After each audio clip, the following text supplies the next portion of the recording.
L'Institut Auguste Armand s'éveillait ce matin-là dans une atmosphère lourde, presque étouffante, comme si les murs eux-mêmes avaient gardé la mémoire des tensions accumulées. En cuisine, les gestes se succédaient mécaniquement, précis, mais dénués de la fluidité habituelle. Anaïs travaillait sans lever la tête, concentrée en apparence, mais intérieurement assaillie par un sentiment d'isolement de plus en plus difficile à ignorer. Chaque bruit, chaque regard lui rappelait qu'elle avançait désormais sur un fil, seule face aux conséquences de ses décisions. C'est alors que Milan entra dans la cuisine. Sa présence ne fut ni théâtrale ni bruyante, mais elle produisit un effet immédiat.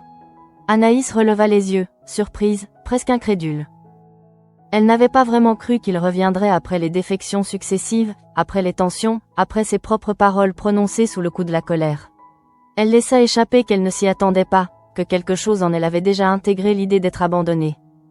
Milan, lui, ne chercha pas à minimiser la situation. Il ne promit pas que tout irait bien, ni que les obstacles disparaîtraient. Il se contenta de dire l'essentiel, il resterait. Peu importe le départ de Pénélope et de Tom, peu importe la pression qui pesait sur Anaïs en tant que directrice, il refusait de la laisser affronter seule cette tempête. Pour Anaïs, ces mots avaient une portée immense. Ce n'était pas une déclaration héroïque, mais un engagement calme, solide, presque silencieux, qui venait fissurer le mur de solitude qu'elle s'était construit malgré elle. Pendant ce temps, ailleurs dans l'institut, Ferdinand était plongé dans ses pensées. Assis devant un café devenu froid, il trempait distraitement un spéculoos, reproduisant un geste hérité de son père. Ce détail, insignifiant en apparence, révélait pourtant son état intérieur, un mélange de nostalgie, de doute et de culpabilité. Il avait voulu bien faire, agir comme il pensait que l'on devait agir face à l'injustice. Mais désormais, les conséquences de ses actes lui échappaient, et cette prise de conscience le déstabilisait profondément. Lorsque Billy s'approcha, l'échange entre eux se chargea immédiatement d'une tension sourde. Il n'y eut ni cri ni reproche direct, mais une inquiétude palpable. Billy avoua sa peur que tout dégénère, que cette affaire avec Valdine ne se transforme en une guerre incontrôlable. Elle n'avait jamais voulu que les choses prennent cette ampleur. Entendre cela de sa bouche fut un choc pour Ferdinand.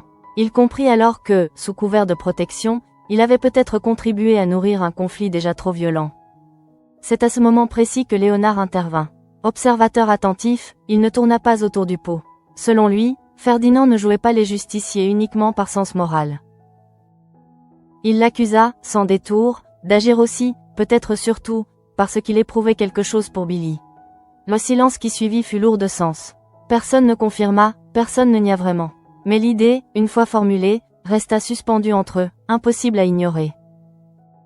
Dans le même temps, les tensions du quotidien continuaient de s'accumuler au sein de la maison des élèves. Bérénice exprimait son ras-le-bol face à des rôles imposés qu'elle jugeait injustes. Carla et Jim tentaient de calmer le jeu, mais leurs remarques, teintées d'ironie, ne faisaient qu'aggraver le malaise. Ce qui semblait anodin prenait peu à peu des allures de conflits plus profonds, révélateurs d'un manque de reconnaissance et de respect. De son côté, Anaïs subissait une pression grandissante. L'intervention d'Andrea en cuisine fut un rappel brutal de la réalité. Storek s'intéressait de près au nouveau menu et exigeait une dégustation immédiate. Derrière ces mots se cachait une menace claire. En cas d'échec, le poste de directrice d'Anaïs serait directement remis en question. Chaque décision, chaque plat devenait un test, et Anaïs sentait le poids de cette responsabilité peser lourdement sur ses épaules. À ce moment-là, Billy quitta l'institut, le cœur battant, la colère mêlée à une détermination nouvelle. La confrontation avec Romain Valdine devant les grilles fut brutale. Lui, arrogant, provocateur, semblait prendre plaisir à la rabaisser, à réveiller les blessures du passé. Ses paroles étaient calculées pour faire mal, pour rappeler à Billy la position de faiblesse dans laquelle il pensait encore la maintenir. Mais Billy ne baissa pas les yeux. Elle n'avait plus peur. Son silence n'était plus celui de la victime, mais celui de quelqu'un qui encaisse avant de frapper. Lorsque Valdine s'éloigna en lançant une dernière insulte, quelque chose se brisa définitivement en elle. Elle comprit qu'elle ne reculerait plus. Plus jamais elle n'accepterait d'être piétinée, ni par lui, ni par personne. Cette première partie s'achevait sur une sensation d'équilibre précaire. Chacun avançait désormais avec ses propres peurs, ses choix, ses colères contenues. Les lignes étaient tracées, les camps se dessinaient lentement, et une certitude s'imposait, la tempête qui s'annonçait serait bien plus violente que tout ce qu'ils avaient connu jusqu'ici. La tension laissée par la confrontation devant l'institut ne quitta pas Billy lorsqu'elle s'éloigna. Chaque pas résonnait en elle comme un rappel brutal de ce qu'elle avait trop longtemps encaissé en silence. Elle ne courait pas, ne pleurait pas, mais son esprit bouillonnait.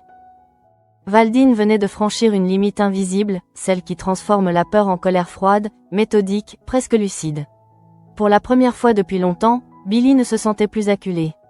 Elle se sentait prête. Dans le même temps, Anaïs tentait de reprendre le contrôle en cuisine. Malgré les regards inquiets de l'équipe, elle se força à afficher une assurance qu'elle ne ressentait pas totalement. Le soutien de Milan l'aidait à tenir debout, mais la pression d'Andrea et l'ombre de Storek planaient sans relâche. Chaque minute qui passait la rapprochait de la dégustation décisive, et avec elle du risque de voir sa légitimité remise en cause. Elle savait que Valdine attendait ce moment, prêt à s'engouffrer dans la moindre faille.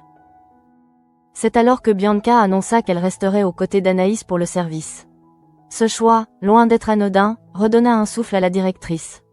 Bianca ne parlait pas de loyauté par amitié, mais d'opportunité, de visibilité, de cette chance de prouver sa valeur devant le gratin. Anaïs comprit que, même dans un contexte hostile, certaines alliances pouvaient encore se former. Elle se raccrocha à cette idée pour continuer à avancer. Pendant ce temps, Ferdinand errait dans les couloirs, incapable de se concentrer. Les paroles de Léonard tournaient en boucle dans sa tête. Aimait-il vraiment Billy, ou avait-il simplement projeté sur elle son besoin de réparer, de sauver, de s'opposer à Valdine comme on affronte un démon personnel? Plus il y pensait, plus la frontière devenait floue. Il redoutait désormais que ses actes aient exposé Billy à davantage de violence, au lieu de la protéger. Léonard, lui, observait attentivement les réactions de chacun. Il sentait que quelque chose de plus grave se préparait. Chez Billy, il avait perçu une détermination nouvelle, presque inquiétante. Elle ne cherchait plus l'approbation de qui que ce soit. Elle avançait avec une certitude silencieuse, celle des personnes qui ont cessé d'attendre justice des autres. Cette transformation, Léonard la comprenait, mais elle l'inquiétait aussi. Dans la maison, la situation dégénéra rapidement. Bérénice, à bout, finit par avouer devant Rose et Marc qu'on l'avait empêché de faire ce qu'on lui demandait, la laissant porter seul le poids de reproches injustes. Cette confession provoqua une réaction en chaîne. Rose, fatiguée de jouer les médiatrices, décida qu'il était temps de redistribuer les cartes. Elle annonça une grève symbolique, entraînant Marc et Bérénice avec elle, laissant Carla et Jim gérer seules les tâches domestiques. L'ambiance vira à l'absurde, mais révélait une fracture plus profonde, chacun se sentait incompris, surchargé, utilisé. Pendant que ces tensions secondaires occupaient l'Institut, Valdine, lui, préparait son numéro. La dégustation approchait, et il savourait déjà l'idée d'humilier Anaïs en public. Pour lui, ce n'était pas seulement une critique culinaire, mais une mise en scène calculée, destinée à rappeler qui, selon lui, détenait le pouvoir. Il se nourrissait de cette supériorité feinte, persuadé que personne n'oserait le confronter ouvertement. Lorsque l'heure arriva enfin, l'atmosphère se figea. Jeanne, Storek et Valdine prirent place, et le silence qui suivit pesa comme une sentence. Anaïs présenta son menu avec professionnalisme, masquant l'angoisse qui lui nouait l'estomac. Les premières réactions furent mesurées, presque neutres. Puis Valdine prit la parole. Ses remarques, sous couvert d'humour, glissèrent rapidement vers la provocation.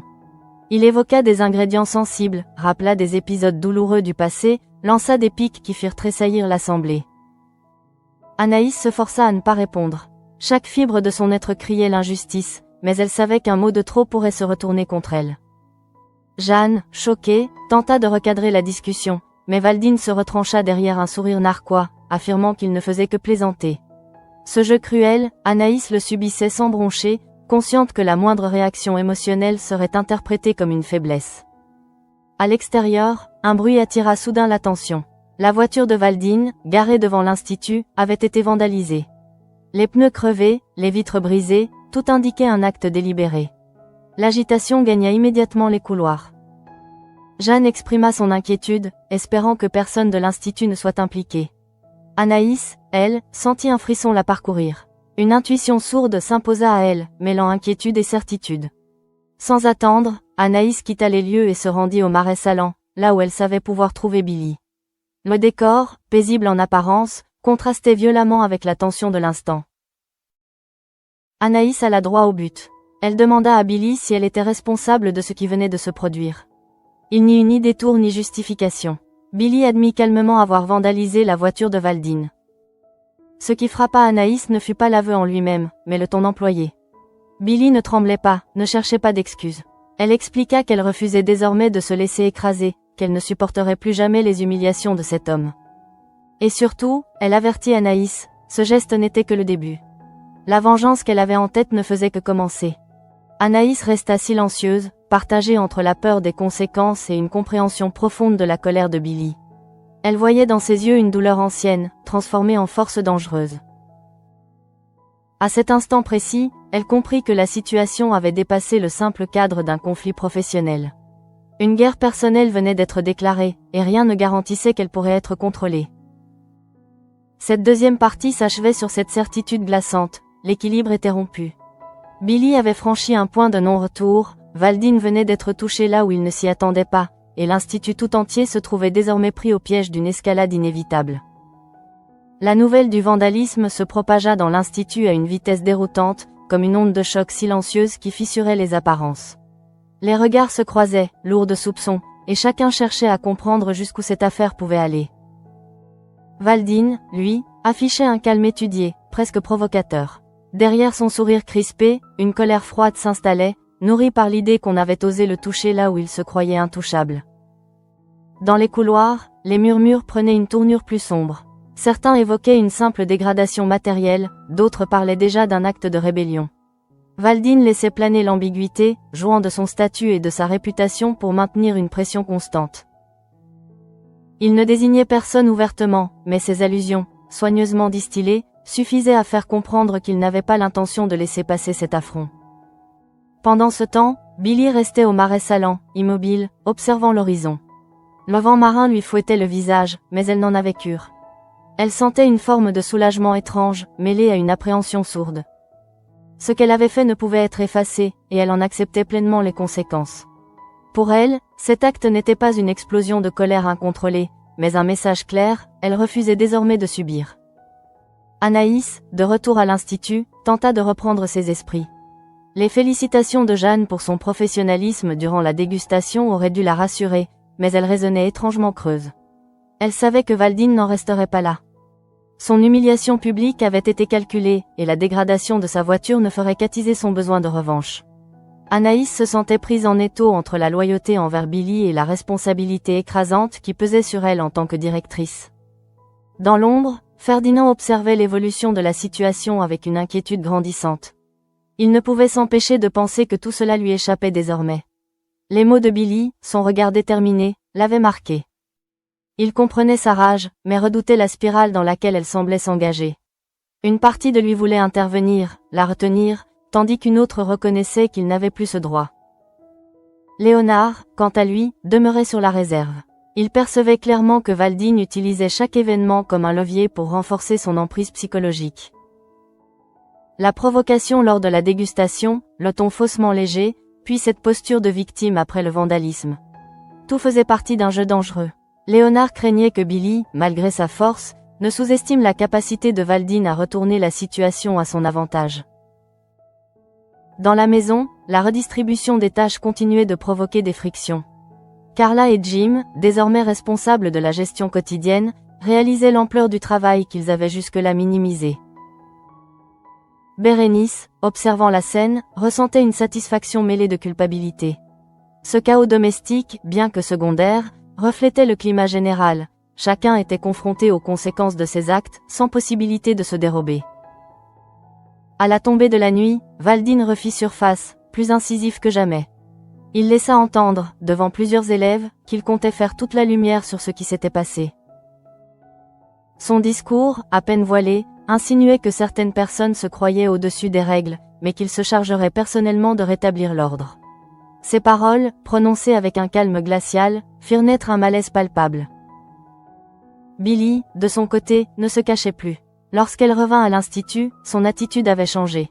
Elle avançait tête haute, consciente des regards posés sur elle, mais indifférente au jugement. Elle savait que Valdine cherchait à provoquer une réaction, à la pousser à la faute. Mais cette fois, elle refusait de lui offrir cette satisfaction. Sa vengeance, elle la voulait réfléchie, progressive, implacable. Anaïs observa cette transformation avec une inquiétude profonde. Elle voyait en Billy une force qu'elle admirait, mais aussi un danger latent. Elle craignait que la colère accumulée ne consume tout sur son passage, y compris celles et ceux qui tentaient simplement de survivre dans cet environnement hostile. Pourtant, elle ne pouvait pas non plus condamner Billy sans se renier elle-même. La soirée s'acheva dans une atmosphère pesante, où chacun semblait attendre le prochain coup. Valdine préparait sa riposte, Billy affûtait sa détermination, et l'Institut, pris au milieu de ce duel silencieux, retenait son souffle. Une chose était désormais évidente, le conflit venait d'entrer dans une phase plus sombre, plus dangereuse, où les mots laisseraient bientôt place à des actes aux conséquences irréversibles. La nuit avait laissé derrière elle une traînée d'insomnie et de pensées obsédantes. À l'Institut, le matin se leva sur des visages tirés, comme si chacun portait le poids d'un secret trop lourd à garder. Rien n'était officiellement dit, pourtant tout le monde savait. Le vandalisme, les piques de Valdine, la colère de Billy, chaque détail flottait dans l'air, prêt à exploser au moindre faux pas. Valdine arriva tôt, plus élégant que jamais, avec cette assurance glaçante qui donnait l'impression qu'il maîtrisait encore le jeu. Il saluait, souriait, feignait l'indifférence, mais ses regards s'attardaient là où il savait pouvoir faire mal. Pour lui, l'humiliation d'Anaïs n'était qu'une étape. Ce qu'il voulait désormais, c'était reprendre l'ascendant psychologique, rappeler à tous qu'il n'avait jamais cessé d'être dangereux. Dans le même temps, Anaïs se préparait à affronter une nouvelle journée sous tension. Les compliments de Jeanne résonnaient encore dans son esprit, mais ils n'effaçaient pas la peur sourde d'un faux pas irréversible. Elle savait que Valdine n'attaquait jamais frontalement sans raison. Chaque geste, chaque silence était calculé pour la déstabiliser. Pourtant, elle se força à rester droite, consciente que sa posture de directrice était sa seule ligne de défense. Billy, elle, avançait avec une détermination presque dérangeante. Le soulagement ressenti après son aveu au marais salant avait laissé place à une lucidité froide. Elle n'était pas fière de ce qu'elle avait fait, mais elle refusait d'en avoir honte. Pendant des années, elle avait appris à encaisser, à se taire, à se faire petite. Désormais, elle refusait de disparaître. Ce combat, elle l'assumait pleinement, même s'il devait lui coûter cher. Ferdinand observa Billy de loin, partagé entre admiration et inquiétude. Il reconnaissait chez elle une force qu'il n'avait jamais osé s'accorder à lui-même. Pourtant, une part de lui redoutait l'issue de cette guerre silencieuse. Valdine n'était pas un adversaire ordinaire. Il savait manipuler, provoquer, pousser l'autre à la faute jusqu'à le voir s'effondrer. Ferdinand se demandait si Billy mesurait réellement l'ampleur du danger. Léonard, fidèle à son rôle d'observateur lucide, percevait l'évolution du rapport de force. Pour lui, la situation n'était plus seulement une affaire personnelle, elle contaminait l'ensemble de l'Institut. Les élèves se divisaient, certains fascinés par la rébellion de Billy, d'autres terrifiés à l'idée de s'opposer à Valdine. Cette fracture, il la trouvait inquiétante. Elle révélait à quel point la peur et l'admiration pouvaient se confondre. Dans la maison, le climat restait tendu. Les tâches redistribuées par tirage au sort avaient transformé le quotidien en une suite de petites batailles. Carla et Jim, confrontés à la réalité qu'ils avaient longtemps minimisée, tentaient de garder la face, mais l'irritation transparaissait dans chacun de leurs gestes. Bérénice, quant à elle, oscillait entre satisfaction et malaise. Elle avait obtenu une reconnaissance tacite, mais au prix d'un chaos qui la dépassait. À mesure que la journée avançait, Valdine multiplia les provocations subtiles. Une remarque apparemment anodine, un sourire appuyé, une phrase à double sens suffisait à installer un climat d'oppression. Il cherchait à isoler Billy, à la pousser à réagir, à commettre l'erreur qui justifierait sa chute. Mais Billy restait impassible. Son silence n'était plus celui de la peur, mais celui d'une stratégie en construction. Anaïs, témoin de ces échanges feutrés, sentait l'étau se resserrer. Elle craignait que la situation n'échappe définitivement à tout contrôle. Entre son devoir de neutralité et son attachement à Billy, le dilemme devenait insoutenable. Elle savait que, quoi qu'elle fasse, quelqu'un serait blessé. Pourtant, elle refusait de sacrifier ses valeurs pour préserver une paix illusoire. La journée s'acheva sur un sentiment d'inéluctabilité. Rien n'avait explosé, et pourtant tout avait changé. Les regards étaient plus durs, les silences plus lourds, les alliances plus fragiles. Billy avait choisi de ne plus reculer. Valdine, lui, préparait déjà sa contre-attaque. Et l'Institut, témoin impuissant de cette montée en tension, semblait attendre le moment précis où l'équilibre déjà précaire se briserait pour de bon. La journée suivante s'ouvrit sur une tension plus sourde encore, comme si l'Institut avait intégré l'idée que rien ne serait plus jamais tout à fait normal. Les couloirs semblaient plus étroits, les voix plus basses. Chacun avançait avec prudence, conscient que le moindre mot pouvait être mal interprété. Dans ce climat pesant, Valdine se mouvait avec une aisance troublante, savourant l'effet de son simple passage. Anaïs, dès l'aube, tenta de reprendre la main. Elle s'imposa une rigueur presque excessive, vérifiant chaque détail, chaque planning, comme si l'ordre extérieur pouvait contenir le chaos intérieur.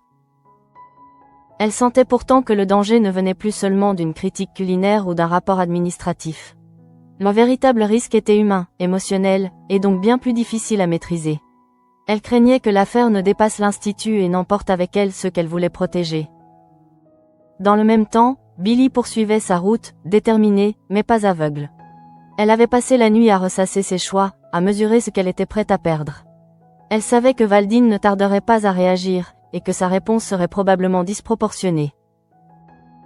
Pourtant, au lieu de reculer, cette certitude renforçait sa résolution. Elle ne voulait plus survivre. Elle voulait exister, pleinement, quitte à affronter les conséquences. Ferdinand tenta une approche prudente. Il chercha à parler à Billy, non pour la juger, mais pour comprendre. Leur échange fut bref, chargé d'une tension étrange. Billy ne se ferma pas, mais elle ne demanda ni aide ni conseil.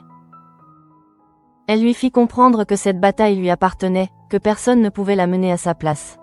Ferdinand ressortit de cette conversation avec un sentiment d'impuissance inédit, conscient que ses intentions, aussi sincères soient-elles, n'avaient plus le même poids. Léonard, de son côté, continuait d'observer Valdine. Il notait chaque détail, chaque incohérence, convaincu que l'homme finirait par se trahir. Il percevait dans son attitude une nervosité nouvelle, bien dissimulée derrière l'arrogance. Le vandalisme avait touché quelque chose de plus profond qu'un simple symbole matériel. Pour la première fois, Valdine n'était plus uniquement l'agresseur. Il avait été atteint, et cela modifiait subtilement son comportement. Dans la maison, la cohabitation forcée poursuivait son œuvre destructrice. Les tensions domestiques, loin de s'apaiser, prenaient une dimension presque caricaturale. Carla et Jim tentaient de maintenir un semblant d'organisation, mais chaque tâche devenait prétexte à reproches et à frustrations accumulées. Bérénice, témoin de cette désorganisation, réalisait que la reconnaissance qu'elle avait cherchée avait un prix inattendu, celui de la discorde permanente. Au fil des heures, Valdine passa à l'étape suivante de sa stratégie. Sans accuser directement, il sema le doute. Des remarques apparemment anodines, glissées ici et là, suggéraient que certaines limites avaient été franchies, que des comportements inacceptables ne pouvaient rester impunis. Il se posait en garant de l'ordre, en défenseur des règles, retournant habilement la situation à son avantage. Cette posture troubla plus d'un élève, ravivant la peur d'éventuelles sanctions. Billy perçut immédiatement ce changement de ton. Elle comprit que Valdine cherchait à la pousser dans un coin, à l'isoler moralement avant de frapper plus fort. Loin de la déstabiliser, cette manœuvre confirma ses soupçons. Elle savait désormais que sa vengeance ne pouvait pas se limiter à un geste symbolique. Ce qu'elle préparait devait être suffisamment fort pour briser l'image d'intouchabilité que Valdine s'était construite. Anaïs, prise entre deux feux, se retrouva confrontée à un choix impossible. Devait-elle intervenir pour protéger l'institution, au risque de trahir Billy, ou devait-elle rester fidèle à ses valeurs, quitte à exposer l'école à un scandale plus large? Chaque option lui semblait lourde de conséquences. Elle comprit alors que son rôle de directrice n'était pas seulement de gérer des crises, mais d'assumer des décisions qui marqueraient durablement l'histoire de l'Institut. La fin de la journée fut marquée par un silence inhabituel. Les regards se faisaient fuyants, les conversations rares. Chacun sentait que le point de rupture approchait. Billy avançait vers son objectif avec une détermination intacte. Valdine, persuadée de garder le contrôle, préparait sa riposte finale. Et Anaïs, au cœur de cette tempête, savait qu'il ne serait bientôt plus possible de rester spectatrice. La veille semblait avoir préparé le terrain d'un affrontement inévitable. Dès l'aube, une agitation inhabituelle parcourait l'institut, comme si chacun pressentait que quelque chose allait se produire. Les élèves se saluaient à peine, trop occupés à interpréter les rumeurs qui enflaient. Valdine, lui, paraissait étonnamment serein. Cette tranquillité affichée, presque provocante, donnait l'impression qu'il avançait déjà plusieurs coups d'avance. Anaïs tentait de maintenir un cadre. Elle convoqua brièvement certains élèves, rappela des règles élémentaires, chercha à désamorcer les tensions. Mais ses paroles semblaient glisser sur une surface trop lisse pour accrocher. Elle comprenait désormais que l'institution, malgré son poids symbolique, ne pouvait pas tout contrôler. La peur, la colère et le ressentiment suivaient leurs propres lois, bien plus imprévisibles. Dans ce contexte, Billy apparaissait comme une énigme. Elle ne cherchait ni confrontation directe ni justification. Son calme troublait davantage que n'importe quel éclat de voix. Ceux qui la connaissaient depuis longtemps percevaient chez elle une transformation profonde, la douleur avait cessé d'être une blessure ouverte pour devenir une force contenue. Elle savait que Valdine l'observait, qu'il attendait un faux pas. Mais elle refusait de jouer le rôle qu'il lui assignait. Ferdinand, inquiet, se rapprocha une dernière fois d'Anaïs. Il exprima ses doutes, son impression que la situation lui échappait à tous. Anaïs l'écouta en silence. Elle partageait cette inquiétude, mais elle savait aussi qu'aucun retour en arrière n'était possible. Ce conflit avait dépassé les individus, il s'était ancré dans l'histoire même de l'Institut, révélant des failles longtemps ignorées. Pendant ce temps, Léonard continuait de surveiller Valdine avec une attention quasi obsessionnelle. Il remarqua des détails que d'autres négligeaient, une crispation fugace, une impatience mal dissimulée, une manière différente de s'adresser à certains élèves. Tout indiquait que Valdine n'était pas aussi maître de la situation qu'il voulait le faire croire. L'attaque contre sa voiture avait fissuré son assurance, et cette brèche pouvait devenir décisive. Dans la maison, la tension domestique atteignit un point de saturation. La redistribution des tâches, initialement présentée comme une solution, avait révélé des rancœurs profondes. Carla et Jim, épuisés, ne masquaient plus leur agacement. Bérénice, témoin de cette escalade, commençait à regretter que la situation ait dégénéré. Elle comprenait désormais que l'injustice ressentie par chacun, même dans les détails du quotidien, pouvait nourrir des conflits bien plus graves. Au fil de la journée, Valdine passa à une phase plus directe. Sans accuser explicitement Billy, il laissa entendre que des sanctions exemplaires seraient nécessaires pour préserver l'ordre et la réputation de l'Institut. Ces paroles, habilement formulées, semaient la peur sans jamais fournir de cible claire. Ce flou calculé renforçait son pouvoir, tout en isolant progressivement Billy. Mais cette stratégie produisit aussi un effet inattendu. Certains élèves, jusque-là silencieux, commencèrent à douter. Ils se demandaient si la véritable menace ne résidait pas dans cette autorité abusive, dissimulée derrière un discours de respect des règles. Ce doute, encore fragile, circulait à voix basse, mais il suffisait à ébranler l'équilibre que Valdine croyait maîtriser. Anaïs ressentit ce changement imperceptible. Elle comprit que l'Institut n'était pas qu'un champ de bataille entre deux individus, mais un espace où chacun devait choisir sa position. Elle savait que sa décision finale serait scrutée, jugée, peut-être condamnée. Pourtant, au fond d'elle, une conviction commençait à s'imposer. Fermer les yeux serait la pire des fautes. La journée s'acheva dans une attente tendue. Rien n'avait encore éclaté, mais tout semblait prêt. Billy avançait vers son objectif, consciente que l'instant décisif approchait. Valdine, persuadée de contrôler la situation, préparait une riposte qu'il croyait imparable. Et l'Institut, suspendu à ce duel silencieux, se tenait au bord d'un basculement irréversible. L'instant que tous redoutaient finit par arriver, sans fracas, presque insidieusement. À l'Institut, l'air semblait chargé d'électricité. Les regards se détournaient, les conversations s'éteignaient dès que Valdine apparaissait. Il avançait avec une assurance calculée, convaincu que la peur travaillait pour lui, que le silence équivalait à une victoire. Mais quelque chose avait changé, et il ne le percevait pas encore clairement. Billy, elle, ne cherchait plus à se cacher. Elle n'attendait plus le bon moment, elle l'avait déjà choisi. Sa force ne résidait pas dans une nouvelle provocation, mais dans son refus absolu de céder. Lorsqu'elle croisa Valdine, elle soutint son regard sans trembler. Ce simple geste, anodin en apparence, eut un impact déstabilisant. Valdine comprit qu'il n'avait plus affaire à la même personne. La peur qu'il exploitait autrefois ne fonctionnait plus. Dans le même temps, Anaïs prit conscience que rester en retrait n'était plus une option. Les événements s'étaient enchaînés trop vite, trop violemment, pour qu'elle puisse encore prétendre à une neutralité confortable. Elle observa Billy, puis Valdine, et comprit que son rôle de directrice l'obligeait désormais à faire un choix moral, pas seulement administratif. Ce choix, elle le savait, marquerait durablement l'Institut et sa propre trajectoire. Ferdinand et Léonard se retrouvèrent un instant à l'écart, échangeant un regard lourd de sens. Ils comprenaient tous deux que la situation avait dépassé leurs intentions initiales. Ferdinand, rongé par le doute, se demanda s'il avait contribué à déclencher une tempête qu'il n'était pas capable d'arrêter. Léonard, plus lucide, percevait dans cette crise une révélation brutale. L'autorité sans limite finit toujours par se retourner contre elle-même. Lorsque Valdine tenta une dernière manœuvre, évoquant à demi-mot des sanctions imminentes, son discours ne produisit plus l'effet escompté. Les élèves l'écoutaient, mais quelque chose s'était fissuré. Les mots semblaient creux, répétitifs, presque désespérés. Pour la première fois, Valdine sentait que son emprise lui échappait.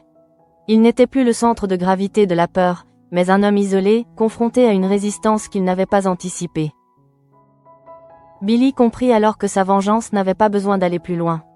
Le geste qu'elle avait posé, le refus qu'elle incarnait désormais, suffisait à briser le mythe de l'intouchabilité.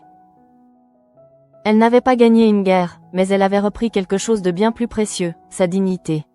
En regardant Valdine vaciller, elle ressentit non pas un triomphe, mais un apaisement inattendu. Anaïs, témoin de cette bascule, sentit une forme de soulagement mêlé d'inquiétude. Elle savait que les conséquences seraient lourdes, que rien ne s'effacerait d'un simple regard ou d'un silence. Pourtant, elle accepta enfin l'idée que protéger l'Institut ne signifiait pas fermer les yeux sur l'injustice. Cette prise de conscience, douloureuse mais nécessaire, redonnait un sens à son engagement. La journée s'acheva sans éclat, mais avec la certitude que plus rien ne serait comme avant. Valdine quittait l'Institut affaibli, Billy avançait plus droite que jamais, et Anaïs se préparait à affronter l'après, consciente que chaque décision prise dans l'ombre finirait par voir la lumière. L'épisode se refermait sur cette impression persistante, une vengeance venait d'avoir lieu, non par la destruction, mais par la résistance.